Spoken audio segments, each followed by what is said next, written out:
For procurement managers, Grainger is the go-to partner that helps keep your healthcare facilities ready for patients. Because there's no time to manage orders and deliveries from multiple.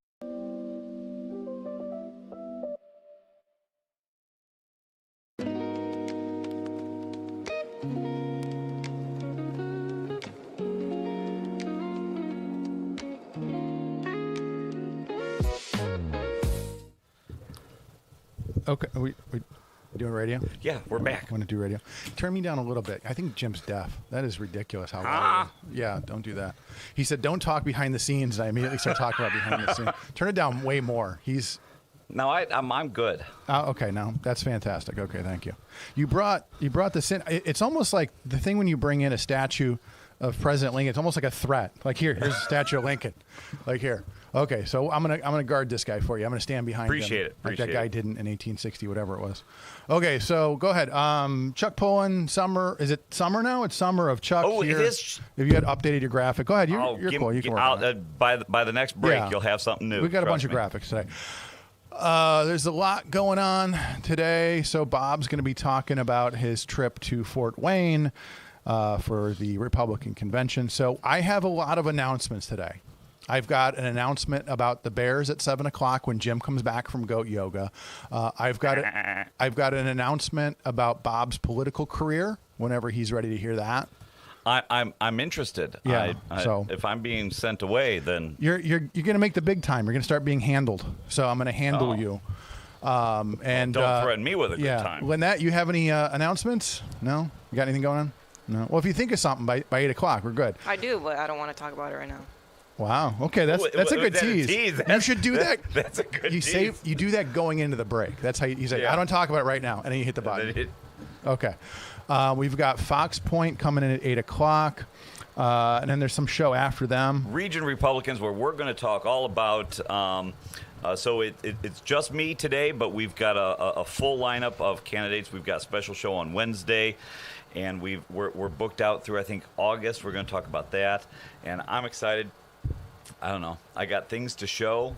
We're going to talk about the convention. We'll talk a little bit about it here, but I don't want to spoil it all for my show. I may have inadvertently ended property taxes in the state of Indiana. It's crazy because I've been trying to do that for like 25 years. You show up to one convention, scribble something on a piece of paper, like, oh, look what I did. Hey, but it worked. At the end of the day, they No, it hasn't worked yet.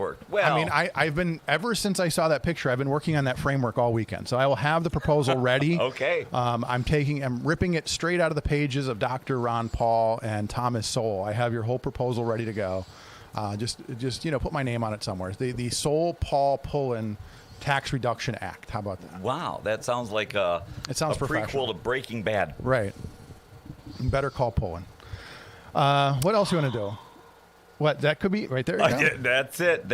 If you all see me futzing with the computer here. I made a yard sign for you over the weekend. We'll talk about that later. I saw that. Okay. Hey, I will say you got a lot of support. You got some nominations already. I did speak to the lieutenant governor about you. Did you? Yeah. Okay. He said all sorts of good things. Yeah. Okay. Well, he hasn't really gotten to know me in person. It's been 1 year since he was here in person. I was just seeing my Facebook. Oh, yeah. We should sit down with him because I have a tax proposal for him to discuss. and I have a lieutenant governor nomination for him as well. But, besides that. He doesn't do well with preordained lieutenant governor nominations. Though. Yeah. No, well, this time will be different. What else? We got, we think the phones are working, so it sounds good. So if you guys wanted to call in 845-1100, what is on your mind?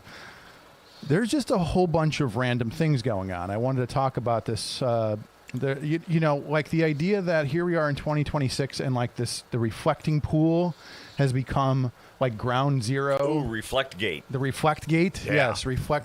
Flake Gate. Wow, look at how I drink my coffee. Yeah. I look somewhat dainty. Okay. Sorry about that, guys. No, that's not. We're also streaming live on the YouTubes. More than likely.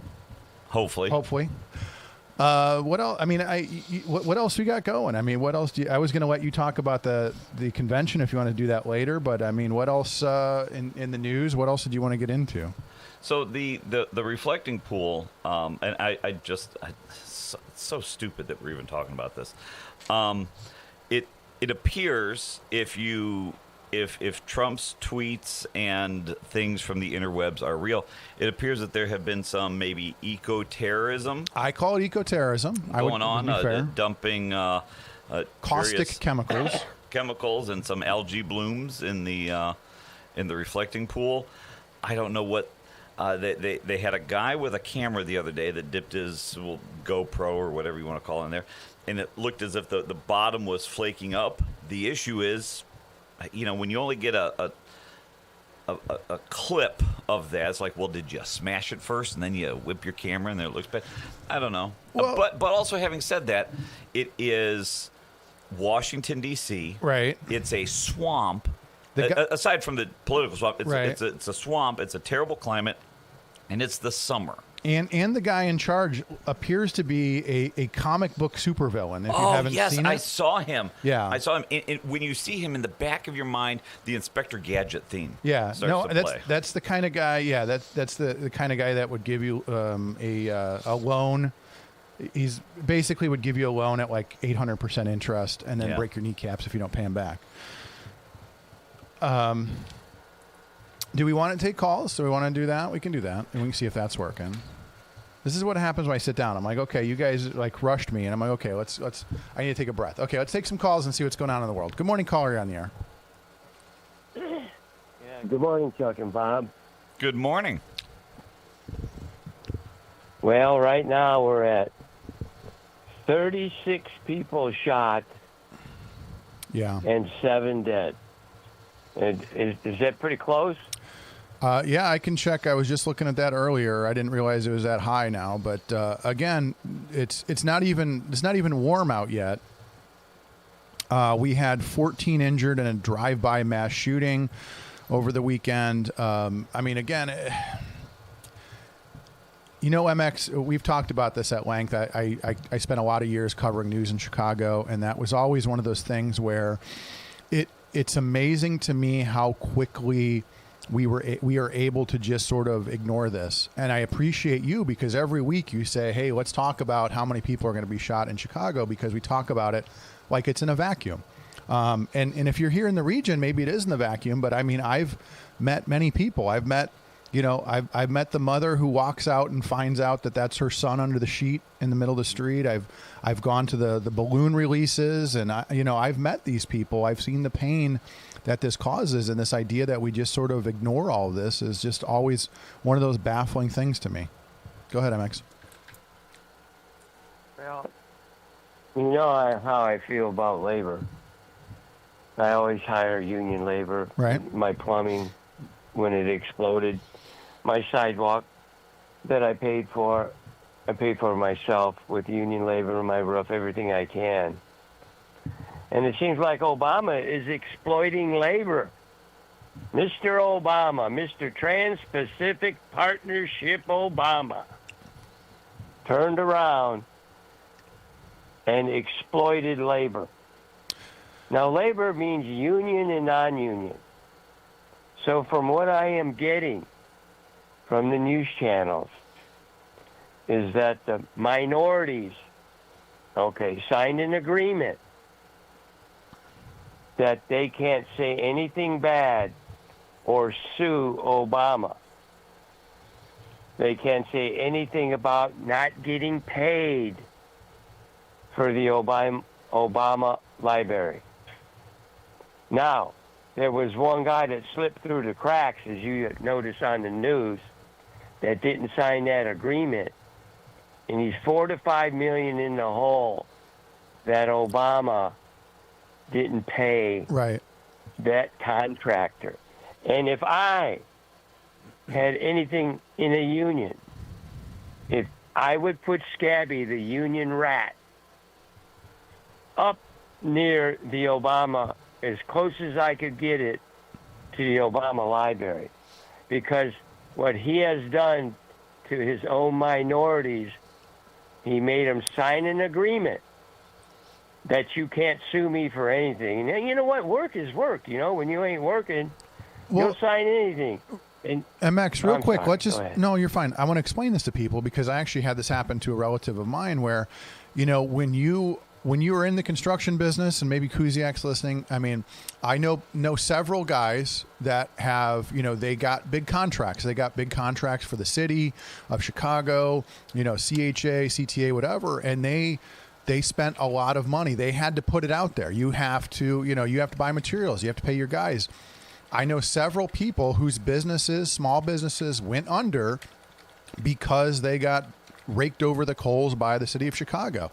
And that's one of the things, if you're not in that business, you don't understand. I mean, you especially if you're a small minority owned business, you get a contract. I get this prestigious contract to work on the Obama Library. I'm going to do whatever it takes to get it done. And you put all that money out there, you take that risk, and then at the end of the day, they say, we owe you $4 million.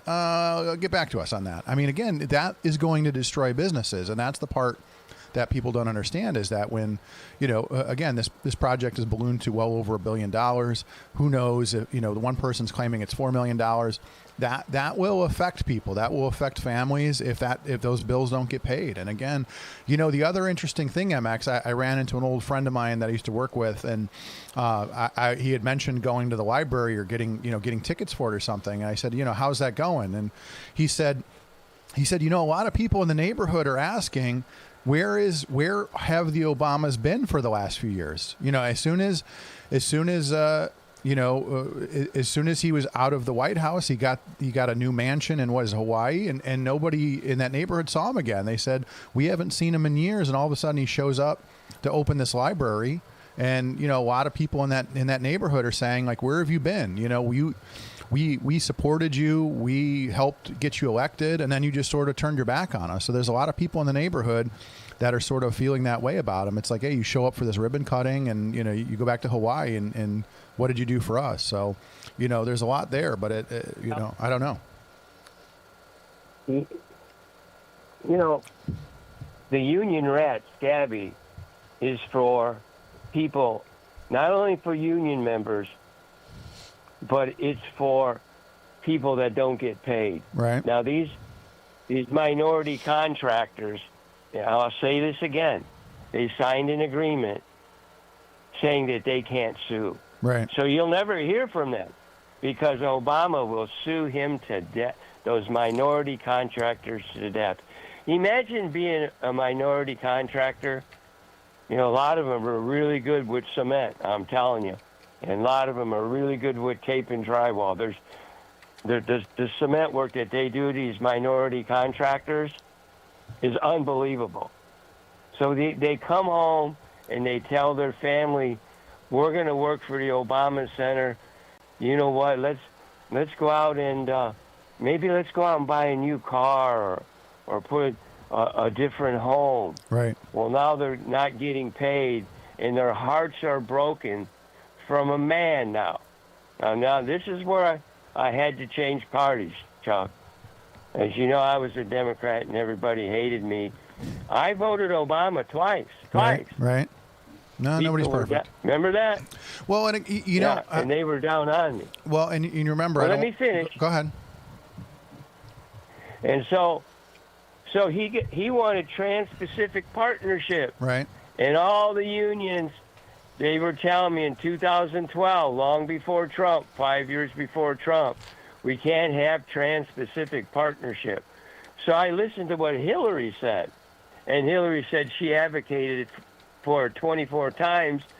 And, I said, Trump says he'll get rid of Trans-Pacific Partnership on the first day he's in office, and he kept his promise. Well, he got rid of it before that. You remember he went to go visit the Obamas during the transition, and that was it. It was dead. Now, I want my buddy Steelworker Ron to call in, because I like the guy. This WJOB can't run without Steelworker Ron. I worked with him back in 93. Bob, were you born in 93? Or a little later? No, I was not born in 1993. I was born in a different year. Okay, you look real young, like you were born in like 2000 or something. Yes. Ooh, that's an insult. You were born in you weren't even born. You're hanging with Chuck. Born in this century. Chuck makes you smile. You're looking good. But the thing of it is, I want my buddy, and I'm calling him out.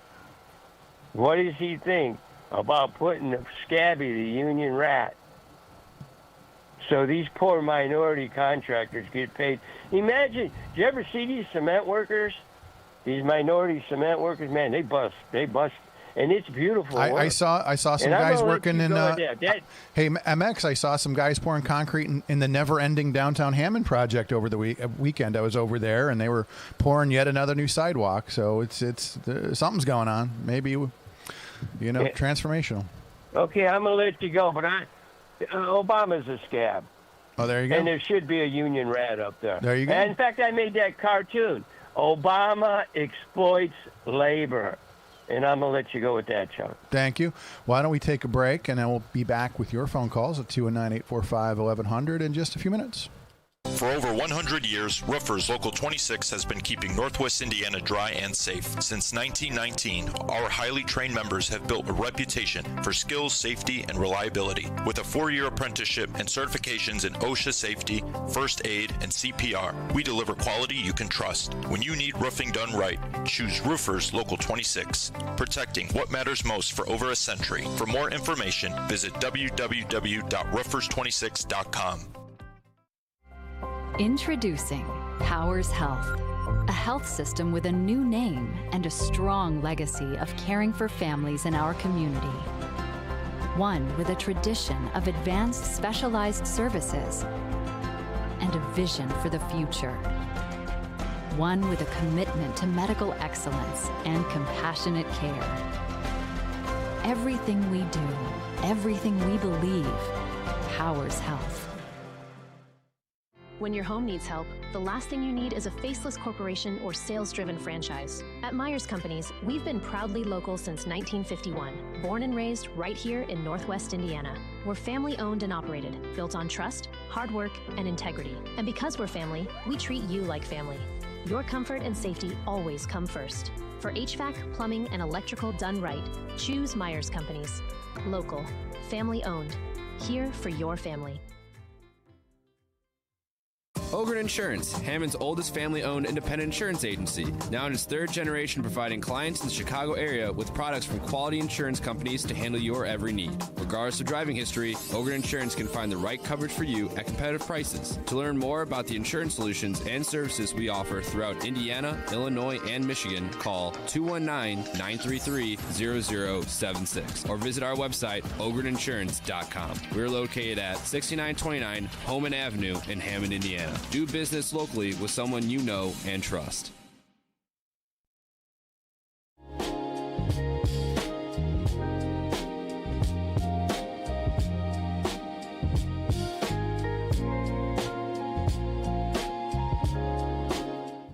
.622 here in the region. Why don't we do traffic and weather just so I don't get a lecture here in an hour when he comes back. So taking a look at traffic, things here in the region looking fantastic for a Monday morning. All is quiet, 8094, 65, Skyway, Toll Road, everything looking good. On the Illinois side, a little slowdown, Bishop Ford to the Dan Ryan on in. Usual tap the brakes. Other than that, things looking good. 80, 294 around the city, everything else looking good. How about the weather? Good morning, everyone. Today we're at 59 degrees with highs of 70 and lows of 55. It's going to be partly sunny and pleasant, and then later tonight should be mainly clear. Tomorrow and Tuesday we'll be having highs of 70 and lows of 55. Should be partly sunny and pleasant. Then Wednesday we'll be having highs of 76 and lows of 61, with some sunshine giving way to clouds with a couple of showers and a thunderstorm in the afternoon. Fantastic. We have any calls? Nope. Okay. Do you want to talk about the convention a little bit? You ready to do that? You want to play with graphics? What do you want to do? I was playing with graphics here. So, over the weekend on Friday and Saturday, we had the Indiana Republican State Convention where we got together and with delegates from all over the state to nominate the Secretary of State, Treasurer of State, and State Comptroller. Now, Daniel Elliott, State Treasurer, and Elise Nishala, who is the Comptroller, had no opposition, and that was probably one of the best parts of the convention. For those of you who have ever been to a convention or perhaps have watched the presidential conventions that they have on TV, it's very much the same way, but instead of having all the states gather, it's just all the counties gather. And it was nice because it takes, between voting, it takes an hour to 2 hours each time. So to have the to have two of the three races already, I don't want to say be decided, but more or less the incumbents had done well enough that nobody felt the need to challenge them. The Secretary of State's race was another matter. That was I don't want to say dumpster fire, but if there's a nice word that keeps me in good graces with the Republican Party that is like dumpster fire, so that's the word I'm going to use. Let's get into this. If you missed it, for the last few weeks we had, so like for instance, we had Rob Kendall on. We talked a little bit about the Diego saga. I mean, this is a position that traditionally should be fairly boring. You should really not even know. Most people do not know who their Secretary of State is, other than like getting a letter in the mail or something like that. This is supposed to be a very boring position, but Diego has managed to find himself in a never-ending series of controversies in that office, from going to India and who paid for it, to his vehicle, to most recently having somebody who was, not technically a citizen working for his office. And again, this is the office that has all sorts of information about you and businesses and et cetera. So it's not necessarily, Bob, that your convention was a dumpster fire. It's that the candidates that was given that position was the dumpster fire. And so, and again, it's unfortunate that he was elected in the first place, but at least you corrected the problem, which was my other concern. Was like, I was joking with Bob. I said he's going to get some 2 a.m. mail-in votes. Yeah, the Secretary of State's office. Well, and he's going to win. There was, and so now there's conflicting reports. Not to add any intrigue to this, but they had stated, I've been to these conventions before, and for whatever reason, Indiana State Republican Party, if you're listening down there in Indianapolis, I don't know why they can't run a smooth voting process at a when we do it, we have an app, and it's just kind of like American Idol. We know the results in like 3 minutes. No. This was honest truth, hours right in between votes. Now maybe they need to bring the libertarians in to help them smooth out the process, because we can do it in 3 minutes. So there's something like 1,000, 1,200 people there. I don't know the exact number, and maybe there was 1,600, whatever it was. There was a fair amount of people, but they had a ton of machines. They had dozens and dozens of machines. They called you out by county. They would group half a dozen to a dozen counties together. You'd go in another room. You'd get your paper ballot to stick in the machine. You'd vote. You'd get the printed ballot out. You'd go to another machine, put that ballot in. I don't know the name of the system, but it's the one that they use in a majority of the state. Here in Lake County, we use it. Were there any hanging chads or anything? No, there was no hanging chads. No, I had to verify signatures. Yeah. Well, so let's talk about this. So ultimately, after, 2 rounds, Max Engling was nominated. After his nomination, Engling said in part, "Thank you for placing your trust in me as Republican nominee. Whether you voted for me or another candidate, I asked that we come together as a team to head into the fall campaign. I am grateful for your support, engagement, commitment to our party and our state." So Max Engling, the Republican nominee for Secretary of State. And so you're going to talk about, you're going to revisit all this later today at the 8:30. So we've got Fox Point at 8. We've got Bob the Republican at 8:30. It's like That's Bob right. the Builder, but Bob the Republican. Bob the Republican. So you'll get into all that. We've got a couple other things. I want to make a major Bears announcement after the 7 o'clock hour. We want to hear from you guys. Want to go ahead and we can take some calls. Let's see who's on the phone line. Good morning, caller. You're on the air. Yeah, I was elected delegate to the Republican convention back in the 90s, and I was really impressed by how quickly the voting went.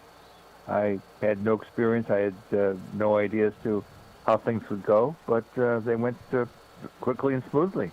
Has that changed in any way? It sounds like it. 110%. Yeah, no, I don't know which convention you went to and how many rounds each of them went. This one, we were fortunate, it only went 2 rounds. Well, I'll talk about why it only went 2 rounds instead of 3 at 8:30. But it was a solid, I'm going to say, 2 hours in between votes. and that was rough because we're in Fort Wayne. That's where the convention was held, and the exodus after the round 2 vote was extremely apparent. Seeing how the numbers came out, Max still would have won, but had it been any tighter, people don't want to sit there for 6 hours, and so they start to trickle out when they've got a long way to go, and it was just an interesting convention. But again, not the first time I've been to one of these where voting has just been atrocious. In fact, they opened this convention by saying, true story, Truck, they opened this convention by saying, this will not be like previous conventions. We've learned our lesson. And it was worse. And it was objectively worse. So, yeah, I didn't go to any in the 90s, but my guess is it was probably paper ballots that they hand counted real quick, and that was it. Walt, unless you had something else, can we do a little international news with you real quick? Do you have any thoughts on Keir Starmer resigning as the British Prime Minister, or even what's happening in the Strait of Hormuz? First, is Diego the new? Is he going to continue on as a Republican candidate for Secretary of State? No. Well, he'll continue his position for now. He's a lame duck Secretary of State, but Max Engling won the nomination. What a character! Although that more like a Democrat. That would have been a pretty interesting thing if he just walked out the door. He's like, you know what? That's fine. I'm done with you guys. And he just left. I could see him doing that, but yeah. So again, a guy mired in controversy, Walt, a position that should be relatively, should be just a pretty boring job, and he managed to make it pretty interesting and give people like Rob Kendall a lot to talk about every week.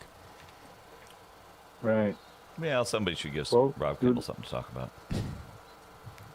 So you got the international news to do? Yeah, no, I wanted to talk about, so this is interesting, and this is the way I understand it, is that we, late last week, we were very close to having a deal in place with Iran, and essentially Israel attacked southern Lebanon, and so Iran over the weekend said deal's off, and they're moving to close the strait yet again.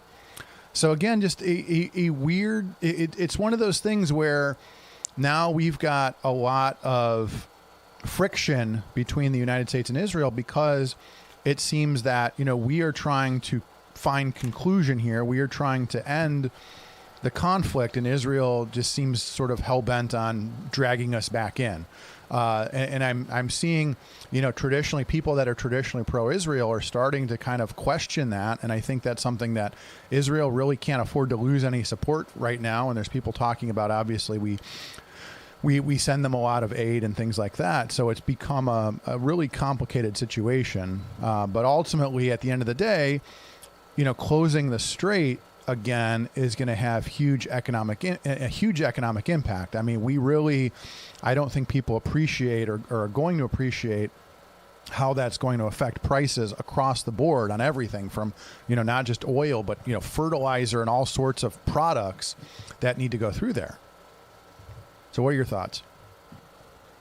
My thoughts is they stopped they did the ceasefire way too soon. Okay. Way too soon. Because the Ayatollahs were not ready to deal in a serious way. And I'm an occasional caller to C-SPAN. Mm-hmm. And the question of the hour was, what do you think about the ceasefire? And I said, terrible, bad idea. You just handed the Ayatollahs a whole bunch of cards to play, and they're not ready to deal. And events have evolved since then. All this crap with the Hetzpah making Lebanon a part of the deal. Where did that come from? Well, they weren't ready to deal. And the former General Wesley Clark was on this morning, and he basically repeated my words. And but it's what can I say? I mean, when you have an enemy like the Ayatollahs, who, in my opinion, they're more scary than the North Koreans. I mean, the North Koreans are dangerous, but the Ayatollahs, wow. They were talking up to the ceasefire. They were talking about how they eliminated 3 levels of Ayatollahs. And my attitude is 3 more. Right. Because these boys, they're the kind of folks that these are the kind of people that they can kill over 30,000 Iranian protesters because the Ayatollahs are very unpopular in Iran. You can kill that many people within a matter of a week. Wow. I mean, and furthermore, think about what they think about us, which is why I basically supported taking action against the Ayatollahs at this time, because I suspected they were getting closer and closer to a deliverable nuclear weapon. And at one point, they started attacking the Gulf states, and they were the foreign minister of Iran was being interviewed by a New York media type, and she asked him, "Why are you hitting these Gulf states? They've not engaged in any kind of offensive operation." And his response was, without hesitation, "We can't hit the American homeland, so we have to hit America's friends." Well, and it's interesting because that's the kind of people we're dealing with. Right, but some of these countries were essentially neutral, and then it became, we're neutral. Why are you shooting at us? And so again, I mean, it becomes, what the hell, man? We didn't do anything, right? Okay, but so here's the other question, though, Walt. Is there's been a lot of talk about the 4D chess of oil production. So essentially, when you go back to Venezuela and now with controlling Iran or potentially attempting to control Iran, is there basically a long-term plan here? Will this have long-term implications? And essentially going back to the idea of China, I've been doing a little bit of deep dive about China's plans and what potential, essentially a lot of people are saying that we are going to find ourselves, there's an inevitable conflict coming between the United States and China as China continues to grow. And obviously controlling the world's energy is a big part of that to kind of slow that down a little bit. So, I mean, my big concern here is that our continued sort of meddling in Iran and things like that are eventually going to inflame tensions with China and lead us into bigger conflicts. Thoughts?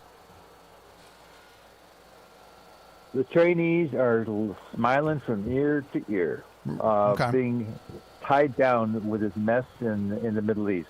And we kept getting in deeper and deeper and deeper, and those 2 carriers should be in the Western Pacific. That's where they should be.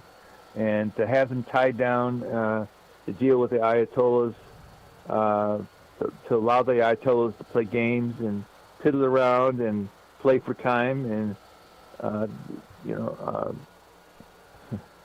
Trump is acting like time is on his side. Right. No, it's on the Ayatollah side, and this makes the Communist Chinese and the Russians smile to get tied down on an indefinite basis. And what can I say? I've been astounded. When they announced the ceasefire, I was stunned. I mean, what? You were on the right track, and now you're throwing away your position and giving cards to the Ayatollah. They're not ready to deal. And what can I say? The fact that they've thrown into the pot, we got to resolve the Lebanese situation. Right. You realize how long that has gone on, and I mean, no. Yeah. since the beginning of time, going back to biblical times. But hey, real quick before I let you go, we do have a little bit of breaking news.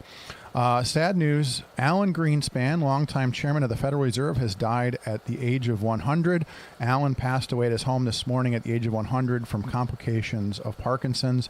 The economist is remembered for leading the American Central Bank amid periods of historic U.S. economic expansion, while critics have said his policies contributed and exacerbated the mortgage crisis and the financial crisis of 2008. So with that, Alan Greenspan has passed away at the age of 100. Any thoughts on that? Very controversial figure right. In Republican circles. Right. And some people thought he was God, and others thought otherwise. And but it illustrates for anybody who thinks that they have a license forever. You better keep your prayers up. 100. Well, that's a long life. So. Yes, it is. And with Parkinson's, my sister died of Parkinson's, and it's not a nice way to kick off. So a nice, overwhelming heart attack or stroke, boom, gone. Right. That sounds good to me. Not Parkinson's. Well, hopefully not anytime soon. Walt, appreciate the call. Let's do this. So we're going to take, appreciate the call, Walt. We'll take a break. We're back with your phone calls. We're going into a big announcement in the 7 o'clock hour about the Bears, and we'll be back with more after this. Summer's coming, and Deep River Water Park is taking applications for all positions. We have jobs both inside and out for all ages that offer great benefits. Free admission on your day off for you and a friend. Free uniforms, paid training, make new friends, flexible scheduling, and more. To apply, just go to deepriverwaterpark.com and you're on your way to a summer of rewarding fun. Deep River Water Park, it's simply splash-tastic. From June 26th through 28th, Central Park in Griffith will host the Country Music Tribute Festival, featuring tribute performances inspired by artists such as Johnny Cash, George Strait, Morgan Wallen, Carrie Underwood, Tim McGraw, and more.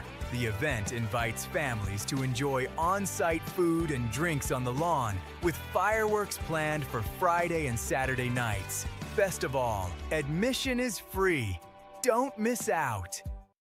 Crazy Kaplan's Fireworks. Hi, I'm Greg Kaplan. Most of you know me as Crazy Kaplan. I started in the basement of my house with the vision of someday running my own fireworks business. Crazy Kaplan's Fireworks prides itself on taking care of you, the customer. Our largest fireworks store is located at Exit 5, Klein, and 8094 in Hammond. These showrooms right now are jam-packed. Because we import and buy volume, we can offer fireworks a huge savings and pass it on to the customer. Our selection will blow you away. As the saying goes, stack them deep, sell them cheap. Just like Papa Sam used to say, make the customer happy. The best selection of rockets, mortar shells, aerials, firecrackers, fountains, and family assortments. Come see us at Crazy Kaplan's Fireworks. We promise to make you our next #1 customer. Crazy Kaplan's Fireworks.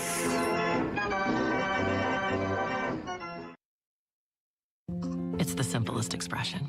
The smallest thing that changes everything. A smile. So easy. A smile lights it up. Apologizes. And welcomes unconditionally. Because the shortest distance between two people is a smile. Thank you. Strachan Van Til, where making life easier starts with a smile.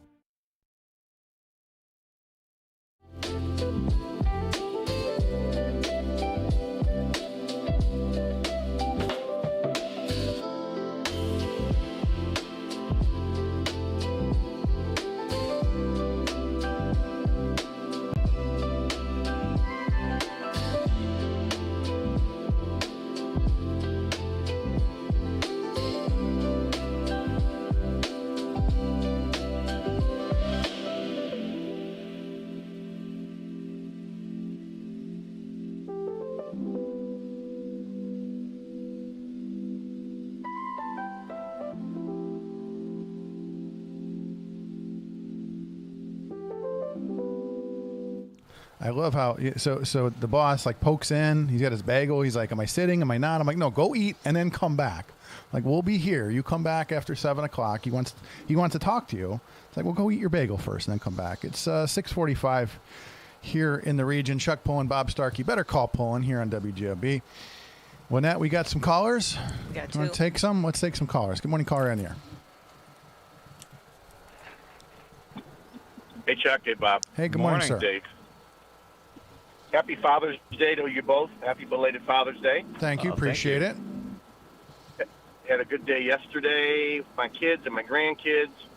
The rain didn't slow us down, so we got a lot done. Had a lot of I'm fun. going to say, not really a beach day yesterday, though. But Was not a beach day. No, especially starting at noon, it was not a beach day at all.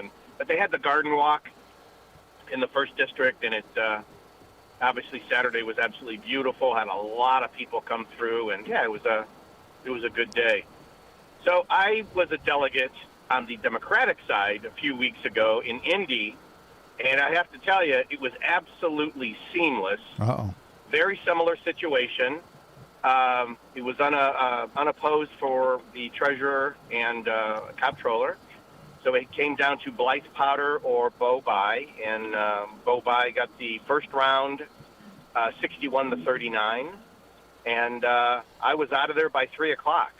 And I was planning on spending a second night, and decided it's 3 o'clock. So boom, came home. So it worked, and the plus was the fun plus to all that. And they did it by congressional district. So it went, you go, each of you go into, each district goes into a conference room. You get to go first and you then, do the right? cheer.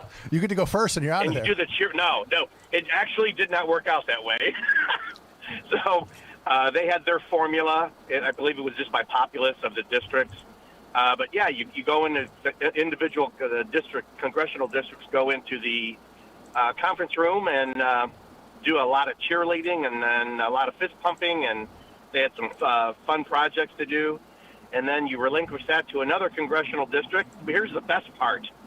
Indy Comic-Con was going on at the same time at the convention center. Well, I was there. I was there, and admittedly, I was walking around. So I was actually working the convention, and so I was there. I saw many of my Democrat friends from the region there. We sat and talked a little bit here and there, and the joke that I made. And they admittedly laughed. Because funny. I said the thing about the Indiana Convention Center this weekend is all the folks with blue hair. You don't know if they're for the Comic-Con convention or for the Democrat convention. Exactly. It was you reached your quota on furries. Yes, I didn't know which room the furries were going to walk into. I didn't want to make the joke, but Dave went there, so we can make that joke. Yes. You have to. Next thing you know, the furries are walking around with delegate badges. It's I know it was wild because everybody at these Comic-Cons likes to do cosplay. And admittedly, I'll say that it has a lot. There are a few folks that. Unfortunately, none of your delegates cosplayed as like Ronald Reagan or anything like that, because that would have been funny. Yeah. Walk in, standing there, getting checked in to get your badge to be able to vote and just the ID as a delegate, and then there's a guy standing there in a stormtrooper with a lightsaber. And you walk up and go, fun. "What county are you from?" So, are you voting for Bo Bai? Exactly. Yeah. He's like, that's Bo Bai in the costume. It's actually Bo Bai in the costume. But again, if you're going to do it, have fun. I mean, why not? Bo's got a lot of momentum, and it was a difficult vote because if you looked at Blythe Potter and Bo Bai, if you didn't put their names down and just looked at their resume, we should be so lucky in either party to have that quality of candidate. My personal opinion, up there, they were both super qualified. And Bo ended up winning. Now, 61-39. Tell me if you heard this too, because I think we had some of the same arguments on the Republican side. I spoke with a handful of Democrats while I was there, and I said, okay, so really everybody's there just for one thing. Is it Bo Bai or Blythe? Which one you voting for? And I was surprised at the amount of folks, and even the number that she got, I think almost close to 40%, 38, 39, whatever it was. 39, yeah. And they said, look, we don't, because delegates are notorious. Both parties are notorious. While they end up voting for we'll just say the establishment candidate. I don't even know what that means. I think it's bogus. But there's usually a front runner backed by the party. The party apparatus, anyways. For us, it was Max. For the Democrats, it was Bobai. They said, look, we just don't like being told who to vote for. And there was a fair amount of folks that were like, we're thinking we're voting for Blythe because we just, again, we don't like being told what to do. Republicans saw the same thing this last weekend with Blake Shelton. I think one of the buttons that folks wore, I think it said something to the effect of, I'm a delegate, not a rubber stamp. And really at the end, on our last round of voting, the vote wasn't too dissimilar from the Democrat side, where there is there was both candidates clearly won their nominations. That's fine, but there was a fair amount of folks who said, we want to try something different. Wasn't enough to move the needle. But I did find that interesting that both parties had some qualified folks, and at the end it did settle down to really two. Again, one was the. Sorry you had to go. Yeah. Sorry you had to go a couple rounds. That makes for a long Saturday. It did. But I will say we were done by 4. So that. But I think. Oh, good. We must have started earlier than you guys. So I did attend both conventions this year. Oh, there you go. One as a spectator. So I do agree with you in regards to because you are sent an email, you are sent information weeks before to pledge for your candidate of choice. And, you have a choice. You can pledge early, which is, again, and I agree with you having the predetermined vote, right? And that's something they go by so they could target. And, all about targeting and the demographics of the delegates and everything. But, there's nothing like going in and getting that piece of paper and putting that circle down and putting it in a machine. I mean, you inevitably have to vote, no matter who you pledge for. It's nice to hear. They had their few minutes up there. You can listen to what they have to say, and they even allowed the uncontested candidates to speak, which was nice, and move on from there. But it was, for me personally, it was a good experience. It was pretty streamlined. You got to really, as Bob, as you know, you go down there. It's all about networking, right? I mean, there's just so many people down there. It's just absolutely crazy. And you have friends on both sides, which, you were probably welcome down there. You have friends on all three sides. On all three sides. There you go. Sorry. Well, four or 5 sides. That's right. Yeah. So I do want to chime in about the Strait of Hormuz. Yeah. I watched this montage of the president yesterday, and 17 times he said he won. And of course, there's the one time from last year that we obliterated their ability to make nuclear weapons, or he calls it nuclear dust. So this is the whole back to W, right? Mission accomplished. Right. Here's the issue: the Iranians think of the Strait of Hormuz as a cork. The Iranians hold the corkscrew. Right. They could turn it on and turn it off whenever they want. President Obama gave him $1.6 billion. Trump gave him $300 billion. Economic relief. I mean, he really, because he was in a very extremely weak negotiating position, he had to give the House away. And there's a lot of Republicans who were on the news yesterday are not real happy with him absolutely giving the House away. We have to remember, this is, there's a lot of primaries going on now nationally, and it's a tough situation. Fuel is not going down. Their nuclear capability is not obliterated, and, he hasn't won 17 times. So it's, and Netanyahu, and he's definitely the fly in the ointment. Right. But he has to do this. He has, he obliterated Palestine and Gaza. There's nothing left. It's just rubble. And he has to keep this war going, or he's going to be put in front of an international war tribunal right. for war crimes. he has to keep this going, or he's going to international prison, man. He's going to prison. So there's my take on that. It's geopolitical. It's complicated. When you get these tribal entities that have been fighting for 5,000 years, Right. and we've been around for 250 years, it's complicated. Well, and that's what I always say, Dave. It's funny when you have, whether it's Trump or anybody else, this idea that, you know, there's this literally biblical conflict that's been going on for thousands of years. Like, I'm going to show up, I'm going to sit down at the negotiating, 20 minutes in and out, we'll negotiate a peace deal. Like, no, this has been going on for thousands of years. You know, the idea that even the idea that you think you can do anything more than just appease them and buy time. Like, you are not going to solve the conflict. You are not going to find enough common ground. And obviously, like you said, with the Israel-Lebanon situation, that's just throwing an extra wrench. And I mean, again, just like get the I mean, at the end of the day, what do we always say? It's about the economy, stupid. Keep the strait open. I don't care what else is going on. Keep the strait open.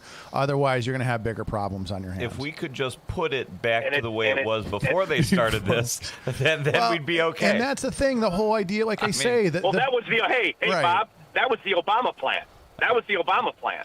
You know, just leave it That alone. was already, and that was obviously he didn't, because everything that has to do with Obama has to be erased.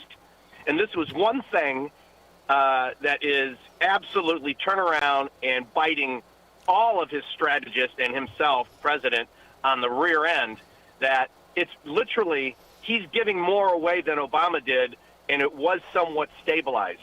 And I'm going to say in air quotes, because it's really never 100% stabilized. Again, we're talking. It's relative. It's all relative. It was stable compared to now. You know. Right. Yeah. And and Chuck, you're right. You know, I'm in the transportation industry. Everything evolves around petroleum. I mean, everything I deliver, the grocery stores. Think of every home. Just look at your house and look at that studio. Everything was delivered by There a is truck. so much oil here. I want everyone to think. Well, but also, you know, and fertilizer, and look at, any number of things. Our number one export is oil. Right.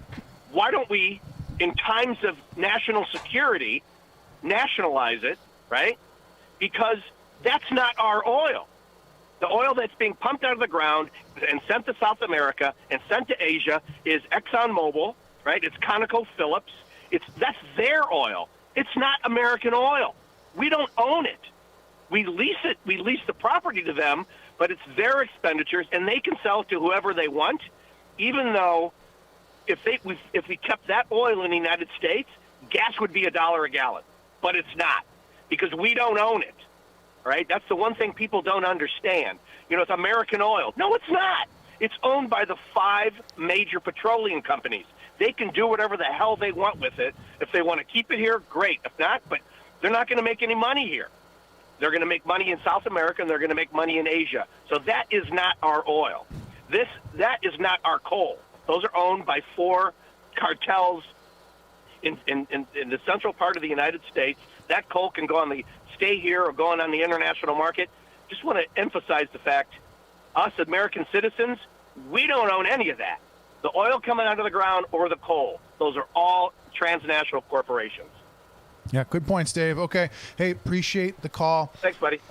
We got anybody else? We got 3 more calls. We got 3 more calls. Let's take one more call, and then we'll take a break, and we'll see. I don't know if Mr. Bagel is going to come back in and join us. But let's take another caller. Good morning, caller. You're on the air. Good morning, caller. Good chat. Good morning, caller. We'll go to the next one. You can call back. We'll be here. Be here for another hour. Good morning, caller. Good morning, gentlemen. Good morning, sir. Hey, what's a good word? Explain to me how blue hair furries, how is that funny? It is. Here, can I be honest? And again, I look, I get it. It's serious, and I've reached.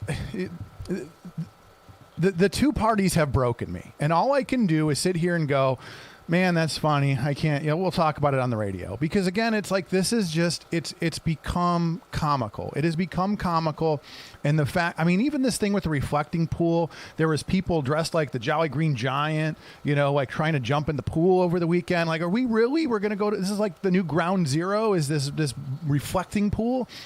These. I've been arguing with people for the last week about Elon Musk and become a trillionaire. I mean. The people have become so lost in reality that it's just, I'm sorry, it's just comical to me because nobody knows what the hell's going on anymore. And that's the reality. Go ahead. Chuck, let me cut you off. Bob. What's up? How is that funny? Furries, blue hair, Democratic Party. As funny. Dave Gehrman tries to laugh it off, that's Dave Gehrman's party right there. Yeah, but wrong. Again, come on, though. But tell me that Diego wasn't as big a train wreck. Diego couldn't go a week without doing something stupid. I mean, come on, like that's the whole thing. It's like I get your point, but Diego was no better. It really was like Seinfeld observational humor. I'd be walking down the corridor there, and you'd have the folks that you're like, oh, they're clearly going to turn left and go into the comic. Oh, nope, heading straight down the hallway. It was just real quick. It is 7. Hang on, real quick. It is 7 o'clock. You're listening to AM 1230, 104.7 FM. Beautiful Hammond, Indiana. Carry on. Chuck, you're right. Diego is a train wreck. But getting back to Bob could have probably just directed the blue hair and the furries. The Democratic convention's right over here. Go ahead. And pointed the way. Am I right? That's funny, too. Come on. The whole thing's funny. It's funny, but that's the state of the Democratic Party these days. And Dave Gehrman wants to get on here and talk about the American citizen when he's not given his resume that he's a truck driver and everything travels by truck and I'm an American hero. But he never wants to address kissing Frank Mervan's rear end along with Hakeem Jeffries. Have him call in and address those things, the two schmucks that wouldn't stand for the American people when Trump said our responsibility is to Americans, not illegals. And Dave Gehrman takes great pride in standing with those two schmuckatellis who couldn't give a rat's tomato about the American citizen. Now let's address that, blue hair, furry Democrats. It's funny. It's funny. Come on. Every time you say it, it's funny. So, I mean, for me, that's the thing, though, is I always have this, I have this argument with both sides, this idea that I want to see, and this goes back to even like with our sheriff's race. I love the idea of having a whole field of well-qualified candidates. To me, at the end of the day, that's what I want to see. I want to see 2, 3, 4 parties of people with qualified candidates with ideas, because going back to like what Kuziak always says, rising tides and whatnot. Like I want to have 2 good parties. I want to have options. I don't want to live in a state with one option and the other party is just sort of freckless and has no power. I mean, and people say, you look at Illinois, what's happened with 50 years of having one party control Illinois? Michael Madigan, what happened? Now they are in massive debt, taxing everything. So, I mean, at the end of the day, I'm always going to be a supporter of the idea of having, multiple parties of good candidates. So, I mean, am I going to support either one? Probably not, but, at least you've got good candidates. But you're right. It's funny because that's the Democratic Party these days. Drive down the road, look at the vehicle next to you, and you can probably tell who they voted for. Am I correct? Yeah. That is what it is. Probably. Dave Gehrman, have a great day. I'm waiting for Matlock's call. Tell me how great the Democratic Party is and how, as MX said, they shafted the contractors on that presidential library and how those guys are left holding an empty bag, but the Obamas have the nerve to come into Chicago and say how great they were. Hey, so happy Juneteenth. Appreciate it. So with that, let's take a break. And we'll be back with your phone calls and Big Bears announcement after this. It's gold rush time at Albert's. Oh, looky here! Ooh, those are gonna fetch a pretty penny. But who's gonna buy them from us? I'll buy that gold from you. What did you say? I said I'll buy that gold from you, and I'll give you top dollar. That sounds great. It's gold rush time. We will see you at Altus. Life's biggest challenges don't come with a warning. When legal issues arise, whether it's a car accident, personal injury, criminal charge, or representing you before municipal boards, you need a trusted advocate on your side. At Westland & Bennett, we listen first because your story matters. We provide strategic, personalized legal solutions to protect your rights, your freedom, and your future. Peace of mind starts with a conversation. Call 219-440-7550 today for a free consultation. Fox Point's free summer Wednesday night concert series kicks off June 3rd with 16 candles. As June heats up, dance to Rico, Boy Band Night, and the Chicago Experience. Then join us for our first free Friday Night Lights concert featuring Fearless, a Taylor Swift tribute, and Beyond the Blonde on June 26th. Fox Point in Lansing, Illinois is just minutes from I-8094 and parking is free. Visit foxpoint.org for our full schedule. That's point with an E, foxpoint.org. We've had some cars run into the barrier wall, not paying attention. They were on their phone. Texting, scrolling. Yeah, it's bad. Most often they be on their phones or they're just not paying attention. They can cause a crash. We could stand on the side of the road and watch every other vehicle looking down into their lap as they're passing us. You know what they're looking at. They're looking at their phone. Phones. On their phones, not paying attention. Phones. I'm not a mathematician, but I say probably about 80% of the people who pass me are on their telephones. No call, text, or video is worth putting yourself or a road worker in danger. When driving through construction, LIUNA members ask you for your sake and ours. Slow down, stay off your phone, please. Be aware of where we're at, where the cone zones are at. Stay off your phones and buckle up and drive safe. We're not asking for much. This is Brian Short, business manager for the Indiana Laborers District Council. Everyone deserves a safe place to work. Do your part in the cone zone. Slow down, save a life. We're all in this together. A message from Laborers International Union of North America and affiliated locals.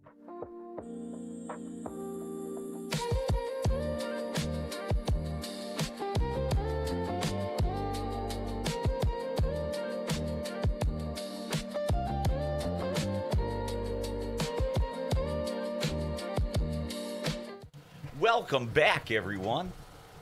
We've got seating for three. Seating for three. Mr. Deedlow, your table is ready. Mr. Deedlow. So he'll come back. He will. You guys wanted to talk about a proposal that you put forth. I guess you just sort of scribbled. I don't know how that. I scribbled it. So let me.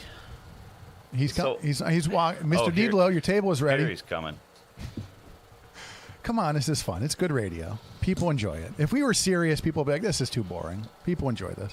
I always tell the producers, I said, Lynette, you're going to miss this someday. You're going to be sitting at a real radio station where it's nice and boring and everybody's wearing suits and ties. You're like, By the way, our illustrious producer who's only been gone a week and a half is already going through all his training, and he's met so many stars at ESPN, and it's just kind of surreal that all happened to Joe Cimino, the former quarterback at Andrean High School. When that's like, you got an email address for him? Just saying. Connecticut's not a fun. Connecticut's a boring place. You don't want to live there. I've been there a few times. You don't want to live there. Well, I think just to follow up on that, I think he was intimidated. And by us? No, I mean, he's like, oh my gosh. I think I know how his resume got pulled. There's a region connection. Oh, okay. And, he's like, man, I don't know what to do. And we're talking all weekend. He's got to give him, I know he's going to say yes, but, he has to get there with confidence. You know how it is. Sure. Yeah. Say, hey, man, thank you. I'm ready to go. Let's go. How long? Oh, a week and a half. I'll be there. Okay. That's what the answer was. And so I want to say thanks to Matt Money Smith. Kevin Smith's brother is the #1 guy in Los Angeles in sports, and he's the voice of the Chargers. So he sat down on a Sunday, and I texted him, and he was talking to Cimino within 3 or 4, 5 minutes, and gave him a number of, just chill out, you'll be fine. And I think that was the turning point for him. So. Oh, fantastic. Yeah. Well, we do have, we need to get through some callers. We want to do that first. Let's take What some about callers. traffic and weather? People won't know where to go, Okay. how to Let's drive. do weather first because all right, go ahead. You put it on there. Okay, I so- want to see how bad at traffic you are. Okay, well, okay, so hang on. Well, you okay, don't so even here we have it go. up. So here we go. Let's take a look at traffic here in Indiana. Everything looking good. 80, 94, 65, Skyway Toll Road. Everything moving along fantastically. On the Illinois side, Bishop Ford looking good into the Dan Ryan on in. You'll tap the brakes into the circle. 80 east and west looking good. 294 looking good. Everything along the way looking fantastic. You should have no issues on the skyways and byways of this great Midwestern. I do have a traffic Yes, thing. go I ahead. went to central Indiana, I don't know, 2 hours away. Well, I did a Bob Starkey trip, and I was coming back at 1:30 on Friday, and 30's good. Oh, the Borman's good. And then all of a sudden, I don't know, is it like this every day? I mean, I was coming back from central Indiana down 30 to 49 Yeah, to the Borman. It started backing up on 30, was bad on 49, the Yeah. Borman, the toll road, Mhm. everything. I mean, it took me, I think, an hour and 40 to get there, and it took And me just as long to. I've it always took said me 2:59 to get back. I've driven halfway across the country from the East Coast, and I didn't hit traffic until I got to Lake County. You know what I mean? Like, I've driven 12 hours, not hit traffic till I got to 65. I think we don't realize we accept this as normal, Right. Yeah. And the delays, like, I live just pretty close here, and I come down to the station. Every meeting I have is like, hey, it's in Maryville, or it's in Chesterton, or it's in St. John. It's always like, hey, dude, can we do that on Riverside? Because I don't want to drive 40 minutes to St. John and 40 minutes Right. back. Well, we do have good news, though. Our last conversation with my buddy, Lieutenant Governor, when he becomes governor, he is going to put me in charge of INDOT. So we will fix all of this. So I will take I was care of under that. the impression that he got forced out over the weekend. No, that's Diego. Diego wait. was Secretary of State. Oh, yes, my fault. Micah Beckwith is the Lieutenant Governor. Yes. He So wait a second. All right, Beckwith's still in, still Yeah. has a good following, Right. all that. What happened with Diego Morales? You'll have to tune in at 8:30. Wait, is he calling? No, that's the Republican show. Are you having him on? No, he's going to talk about it during the about it. Republican show. It's Republican business. He'll talk about. Let's take some If I- calls. if I talk about morning, it all caller. now- Good morning, caller. You're on the air. Yeah. Hey, memo to Dave from Gary, a.k.a.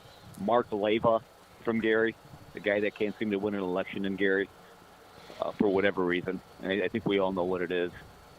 He Okay. mentioned gas prices are down $2.89 a gallon at Austin and 30. Fantastic to see Gas prices. are- But they're only under down $3. because they're well, because we're artificially also 70 cents cheaper right for another week or It's two. amazing to see. Yeah, and that'll be a question: is how long can we extend the gas tax? Fill up twice. Yeah. No, they're actually even Mark offering. Leva from Gary. Mark Leva from Gary needs to get his facts straight. Okay, appreciate the call. With that, let's say we got anybody else. Let's take the other caller, and then we'll get into property tax relief. Go ahead. Good morning, caller. You're on the air. Yeah, hi, good morning. How are you? Good. How are you?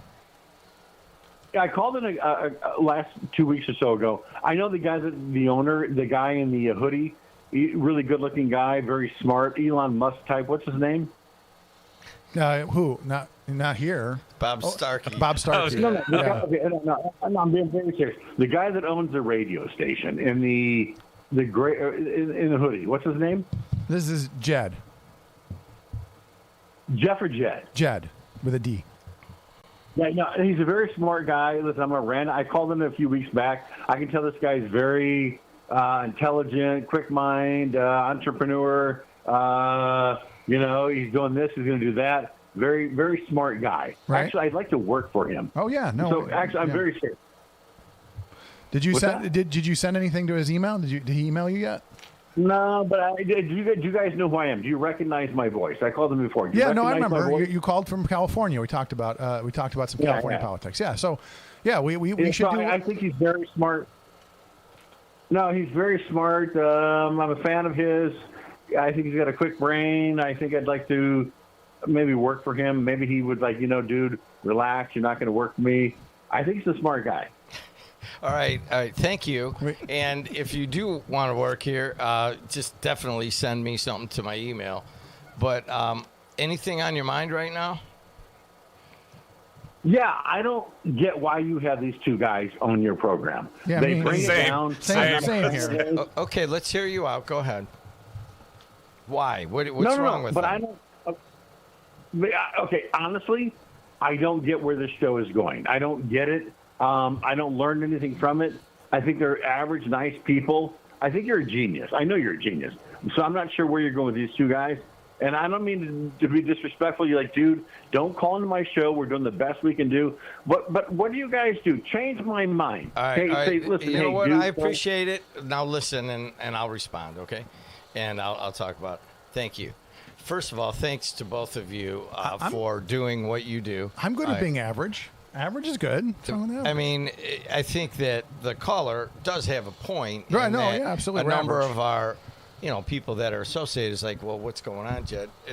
Honestly, what happened was we got totally sideswiped by a sports network. We didn't set out to do it. We didn't set out to create a TV sports network, but we started up and it just blew up. And now it's kind of messy. And I need about 2 or 3, maybe 4 months to fix it, or at least, tie some knots. And I'm off the morning show for now. Now, I think I'm going to start maybe coming in the afternoons or whatever, but I'll be back in the mornings and with you guys or taking certain days and so forth. But that's really all that is about, is I needed the time to actually run a business rather than just haphazardly come in. You guys know what it takes. Look at how much time you already took today and how much prep time you did last night. And then every once in a while you want to clip something and you go in and you take it and you put it on social media. To me, it was 5 hours a day to do the show, even though I was only on for 3. So 1 hour of prep, 1 hour coming out, and 3 on the air, right? And you got to get here early, a half hour early. So maybe it's more than 5. But, at the end of the day, I'm kind of enjoying massaging a business that needed some relief. Well, even geniuses need a day off. I mean, let's be fair. Just waiting for my massage over Okay. here. Yes, I was looking at him while I was saying that, and I'm like, wait a second. I hope he's not taking this Let's get wrong. into the property tax thing. All Okay, right. go ahead. So, Well, no, go ahead. what I will say is the idea of, persuade this listener one way or another. The whole point of WJOB is to have conversations from the region about the region. And so I may say, hey, this is how I feel about property taxes. This is what we did over the weekend. We'll talk about it here in a second. What do you think, caller? And then the next thing you know, something happens, and Paul Goddard sends us a note about some shenanigans happen somewhere, and then we talk about that.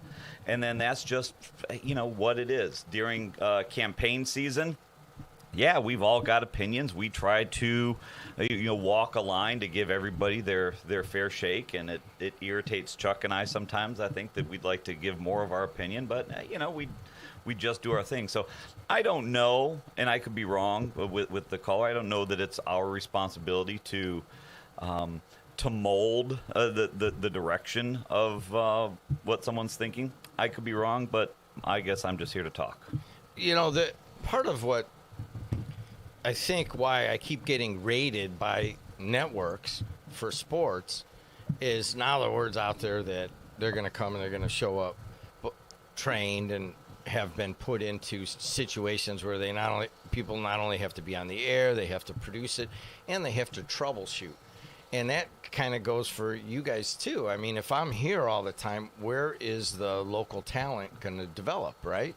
I mean, think about it. Starkey, from the day you started to right now, I mean, outside of what that guy's saying, it's a great listen. I enjoy it. Pull in, you've kind of plateaued. Oh, absolutely. I plateaued years ago, let's be honest. No, we For can those say of you that watching, this is what it looks like with an apex predator and Chuck. Chuck is turning red right now because I just dissed him on the air, and he's just. But it was a good one. Hey, it was a good one. But anyways, I was following the property tax thing. Okay. Right. So, I'm a little longer in the tooth. I'm not there yet, but at some point I'll get there where I'll be not retired, but I'll pay off my mortgage and that kind of thing. So I think Braun's plan is if you are retired and or paid off your mortgage, right? Why should you pay property taxes? Is that what I'm reading it as? Kind of? Well, okay. So let's take one step back. And well, that's what it says here in Indy Star. Braun says he wants to eliminate property taxes for anyone who is retired or has paid off their mortgage. So one of the arguments is that you never truly own your home if you're continuing to pay property tax. So the idea is at a certain point in your life, you're retired, you're on Social Security. There are many stories, and we've heard them here in Lake County and throughout the country, where somebody makes a mistake or somebody some little old lady loses her house over $600 and it goes to tax sale and things like that. So there are many stories about that, and the argument is you never truly own your home if you're paying property taxes. So one of the arguments is the idea of phasing out property taxes for the elderly or phasing out property taxes and replacing them with various consumption taxes, et cetera.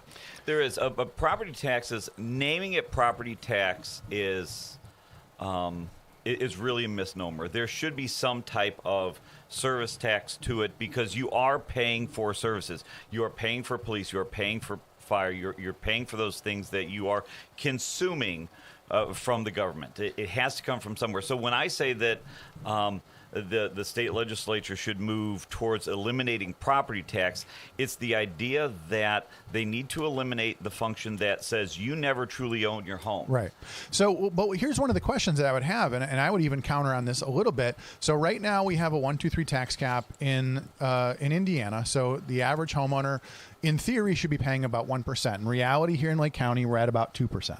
So what if we split the difference? What if we took basically, you eliminated property tax, but then you had sort of what we'll call the referendum tax. So you still have the option of the referendum. So now you're back down to a 1% tax. I mean, I would even be happy with that. You split the difference, right, as a possibility. But the other problem is I would love to eliminate that extra layer of government that does the assessments, and you have to fight your assessment and all that other nonsense.